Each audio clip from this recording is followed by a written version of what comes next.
Hər vaxtınız xeyir əziz dostlar. 9 may 2026-cı il şərti atəşkəsin birinci günü xəbəriniz var. Yəni mən təcili əzəmiyyətə gedəsi oldum. Bu günlər efirimiz olmadı.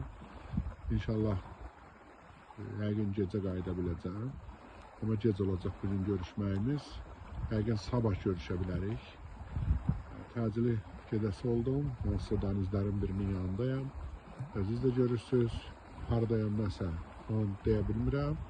Amma yaxşı işlərlə məşğuluq. Demək, Ukrayna tərəf atəşkəsdən sonraki dövrə hazırlaşır və ciddi hazırlaşır. Görək, özlərini necə aparırlar, nə aparırlar, nə demək istəyirlər. Çünki gördüyünüz kimi çoxlu məsələlər var. Moskvada 45 dəqiqəlik bir parad olub. Düzü, çox məsələlərdə mənim özümün də xəbərim yoxdur, amma necə deyirlər, indi efirə çıxa bilirəm. Yəni, indi internetim var.